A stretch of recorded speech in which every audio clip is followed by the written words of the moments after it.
भगवाकरण जो हो रहा है ये एक राजनीतिक शब्द है और इस तरह की चीजों को करके कहीं ना कहीं पूरे जो शिक्षा का जो प्रणाली है उसको राजनीतिक रंग, जो सहयोगी दल हैं उनको कॉन्फिडेंस में नहीं लिया गया, विश्वास में नहीं लिया गया और यहाँ पर रंग और नाम दोनों बयान के बाद जो नीरज कुमार ने जो बयान दिया है उस बयान को आप ऐसे भी देखिए कि सीधा सीधा बीजेपी के खिलाफ यहाँ पर एक तरफ शिक्षा के स्तर को बेहतर करने की लड़ाई जंतर मंतर पर लड़ी जा रही है तो दूसरी तरफ बिहार में स्कूलों को रंगा जा रहा है भगवा रंग से।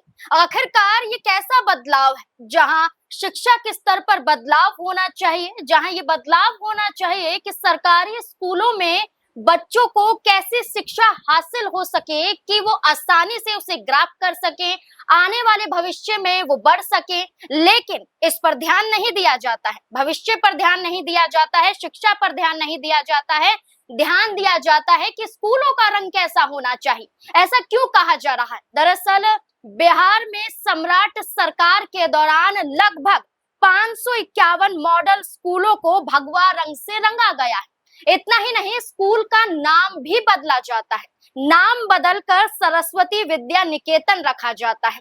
ये बदलाव स्कूल स्तर पर नहीं बल्कि स्कूल को रंग के स्तर पर किया जाता है और इसके बाद खुद बिहार के मुख्यमंत्री सम्राट चौधरी कहते हैं कि हमने ये नई शुरुआत की है और इनके इस ऐलान के बाद, इस बदलाव के बाद न सिर्फ विपक्ष बल्कि एनडीए के सहयोगी दल भी नाराज दिखाई देते हैं। इसमें सबसे बड़ा दल जनता दल यूनाइटेड का, नीतीश कुमार की पार्टी, जो खुलकर कहती है कि ये बदलाव शिक्षा के स्तर पर तो नहीं, शिक्षा के लिए तो नहीं। तो क्या अब यही बदलाव जो रंग के माध्यम से देखा गया है, क्या यही खींचतान की बड़ी वजह बनेगा? और क्या नीतीश कुमार को नाराज करना, उनकी पार्टी को नाराज करना या उनके फैसलों को बदलना क्या सम्राट चौधरी के लिए मुश्किलें खड़ी कर सकता है आने वाले वक्त में? इसी से जुड़े हुए तमाम सवाल है, चर्चा करेंगे। चर्चा करने के लिए वरिष्ठ सहयोगी अमन जी मौजूद हैं। सर, क्या है पूरा मामला और इस बदलाव को कैसे देखते हैं और इसकी जरूरत क्यों पड़ी बिहार में? देखिए, बिल्कुल सम्राट चौधरी सरकार जिस तरीके से काम कर रही है उसको लेकर भी तमाम तरह के सवाल उठते हुए दिखाई पड़ते हैं, क्योंकि पहले जिस तरह हमने देखा कि भरत तिवारी का जो एनकाउंटर हो जाता है उसको लेकर तमाम सवाल उठते हुए दिखाई पड़ते हैं और न सिर्फ विपक्षी दल बल्कि खुद एनडीए कुनबे के लोग लगातार सवाल उठाते हैं। चिराग पासवान सवाल उठाते हैं, बीजेपी के नेता सवाल उठाते हैं और ऐसे वक्त में एक और बड़ा और अहम मुद्दा निकल कर आता है जिसमें सम्राट चौधरी सरकार फैसला करती है कि बिहार के जो मॉडल स्कूल है जिनकी तादाद लगभग 550 या ये भी कहा जा सकता है कि 551 के आसपास है, अब उनका पहली बार तो नाम बदला जाता है, नाम बदलकर किया जाता है इसका सरस्वती विद्या निकेतन। उसके बाद में कहा जाता है कि भाई इन तमाम जो भी स्कूल हैं इनके जो इमारतों के रंग हैं, पहले चाहे कुछ भी रहे हो लेकिन अब इनके रंग जो है वो भगवा होने चाहिए और इस आदेश को पारित किया जाता है, स्कूलों के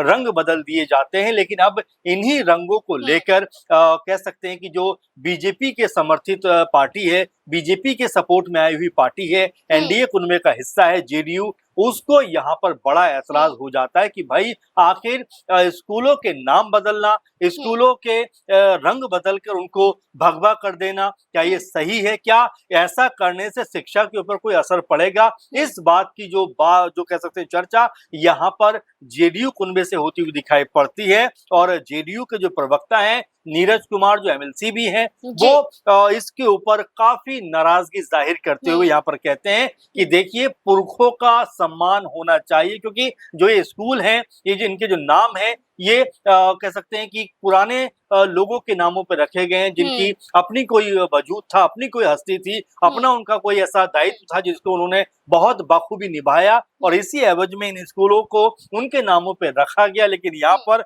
नीरज कुमार कहते हैं कि पुरखों के का सम्मान होना चाहिए और किसी भी कीमत पर उनका अपमान नहीं किया जाना चाहिए। नीरज कुमार तो यहाँ तक कहते हैं कि जो भगवाकरण जो हो रहा है ये एक राजनीतिक शब्द है और इस तरह की चीजों को करके कहीं ना कहीं पूरे जो शिक्षा का जो प्रणाली है उसको राजनीतिक रंग देने का प्रयास किया जा रहा है। अच्छा सर, बीजेपी की तरफ से कहा जा रहा है कि ये रंग बताता है कि कितनी ऊर्जा है जी। और सकारात्मकता को दिखाता है, लेकिन क्या एक रंग डिसाइड कर लेना और वो भी स्कूलों पर आप उसे रंगवा रहे हैं, जी। क्या आप ये खुद नहीं बता रहे हैं कि आप राजनीति कर रहे हैं? क्योंकि कई स्कूल के प्रिंसिपल ये भी कहते हुए नजर आए, नाम नहीं बताया गया, उन्होंने खुद खुलकर ये कहा कि पहले रंग पर बहस नहीं हुआ करती थी कि गुलाबी रंग होगा या नीला रंग होगा, लेकिन अब ये तय किया जा रहा है कि भगवा रंग ही होना चाहिए।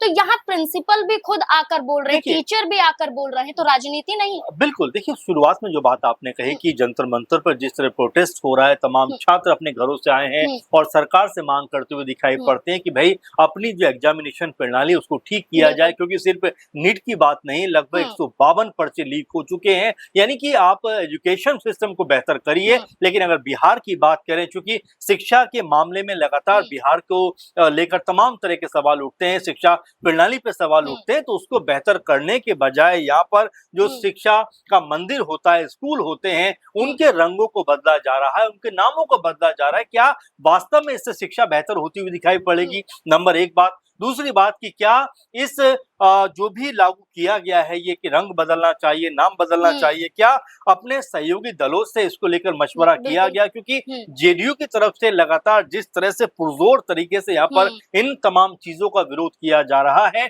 वो तो कम से कम ये बताता है कि जो सहयोगी दल हैं उनको कॉन्फिडेंस में नहीं लिया गया, विश्वास में नहीं लिया गया और यहाँ पर रंग और नाम दोनों बदल दिए गए। क्योंकि नीरज कुमार ये भी कहते हुए नजर आते हैं कि शिक्षा के अधिकार में भगवा जैसे रंग का कोई जिक्र नहीं है। यानी कि उनका कहने का अर्थ यही है कि शिक्षा को जो है आप रंगों से मत जोड़िए, किसी धर्म से मत जोड़िए, शिक्षा सबके लिए है। और यहाँ पर सिर्फ नीरज कुमार नहीं, बल्कि अगर जो विपक्षी दल है जिसमें एआईएम की बात करें, उनकी तरफ से लगातार विरोध दर्ज किया जाता है, आरजेडी की तरफ से विरोध दर्ज किया जाता है और ये तक कहा जाता है कि देश का सौहार्द बिगाड़ने का ये प्रयास किया जा रहा है। अब ऐसे में जेडीयू ने जो अलग राह पकड़ी है, क्या आने वाले दिनों में चिराग पासवान भी, उनकी पार्टी भी ऐसा ही कोई बयान देती हुई दिखाई पड़ेगी? क्योंकि चिराग पासवान हमेशा से आप देखिए ऐसे मुद्दों के ऊपर काफी मुखर रहते हैं। अब जंतर मंतर पे जो छात्र प्रदर्शन कर रहे हैं उनके हक में आकर खड़े हो जाते हैं कि भाई देखिए संवाद बहुत जरूरी है, बच्चों से कम्युनिकेट होना चाहिए, छात्रों से बातचीत होनी चाहिए और उनकी आवाज को बिल्कुल भी दबाया नहीं जाना चाहिए। सर, सबसे बड़ी बात है कि जेडीयू के प्रवक्ता सामने आ रहे हैं, जेडीयू के नेता सामने आ रहे हैं, आरजेडी के प्रवक्ता हैं, कांग्रेस के प्रवक्ता हैं या एआईएमआईएम है, लेकिन क्या खुद नीतीश कुमार सामने आएंगे? नीतीश कुमार इस पर कोई टिप्पणी देंगे? क्योंकि लगातार देखा गया है कि जेडीयू पार्टी की तरफ से ये कहा जाता है, विपक्ष की तरफ से कहा जाता है कि नीतीश कुमार मानो गायब हो गए हैं, वो खुद फैसले नहीं लेते हैं, बल्कि बीजेपी अगर जो तय करती है वही जेडीयू में होता है। देखिए अब इसको मैं एक और बात से कहना चाहूंगा नाज़रीन मैम, क्योंकि अगर हम नीतीश कुमार की बात करते हैं, पूर्व मुख्यमंत्री हैं, लेकिन यहाँ पर अगर देखें तो इस बयान के बाद जो नीरज कुमार ने जो बयान दिया है, उस बयान को आप ऐसे भी देखिए कि सीधा सीधा बीजेपी के खिलाफ यहाँ पर जेडीयू पार्टी जाती हुई दिखाई पड़ती है। और जिस तरीके से बयान दिया गया है उससे ऐसा भी लगता है कि क्या कोई टकराहट की स्थिति बनती हुई दिखाई पड़ती है। क्योंकि आप देखेंगे कि अब तक जेडीयू का जो कद था वो कह सकते हैं कि सरकार के अंदर यानी मोदी सरकार में काफी मजबूत दिखाई पड़ता था, लेकिन बीते 2-3 महीनों में जो घटनाक्रम बदला है, क्योंकि आपने देखा कि टीएमसी 2 फाड़ हो जाती है, एक फाड़ जो है उनका लगभग जो 20 सांसद हैं वो जाकर शामिल हो जाते हैं एनसीपीआई में और वो एक बड़ी पार्टी बन जाती है। अगर हम सिलसिलेवार तरीके से देखें तो एनडीए कुंभ में इस समय सबसे बड़ी पार्टी बीजेपी है। और दूसरे नंबर की बात करें तो यहाँ पर अचानक से जो टीएमसी के टूटने के बाद जो भी सांसद थे वो जाकर एनसीपीआई में शामिल हो गए और एनसीपीआई जो थी नंबर 2 की पार्टी बन गई। इसके अलावा हम जो है टीडीपी की बात करें नंबर 3 पे वो दिखाई पड़ती है, 16 उनके सांसद हैं। वहीं शिंदे गुट का भी जिक्र यहाँ पर करना जरूरी हो जाता है कि उनके अब तक 7 सांसद थे, लेकिन उद्धव ठाकरे शिवसेना के 6 सांसद उनके साथ शामिल हो जाते हैं, तो उनकी जो ये गिनती है 13 पहुंच जाती है, यानी जेडीयू से ज्यादा। और ये मिला जुलाकर जो आंकड़े हैं वो ये बताते हैं कि अचानक से जेडीयू जो नंबर 2-3 पर दिखाई पड़ती थी 5 पे जाकर चली जाती है। तो यानी कि ताकत की जो स्थिति जेडीयू के पास थी वो भी अब कमजोर होती हुई दिखाई पड़ती है, क्योंकि अगर जेडीयू को यहाँ पर हटा भी दिया जाए और ऊपर की हम 4 पार्टियों की बात करें जिनमें बीजेपी है, एनसीपीआई है, टीडीपी है और जो शिंदे गुट है, इनको जोड़ दिया जाए तो लगभग 290 का यह आंकड़ा बन जाता है। इसको आप ऐसे भी समझिए कि अब नीतीश कुमार साथ रहे या ना रहे, सरकार के ऊपर कोई बड़ी आंच आती हुई दिखाई नहीं पड़ रही है। तो क्या ऐसे में अब जो जेडीयू है इसीलिए मुखर होकर यहाँ पर बयानबाजी करती हुई दिखाई पड़ रही है? क्या इसीलिए सम्राट चौधरी सरकार के खिलाफ जो फैसला हुआ है अपना जो है बयान देती हुई दिखाई पड़ती है? तो ये तमाम सवाल हैं जो उठकर सामने आते हैं कि क्या अब नीतीश कुमार भी कोई बड़ा यहाँ पर बयान देते हुए दिखाई पड़ सकते हैं? ऐसा अगर होता है तो हो सकता है आने वाले दिनों में इस गठबंधन के ऊपर भी तमाम तरह की दिक्कतें आती हुई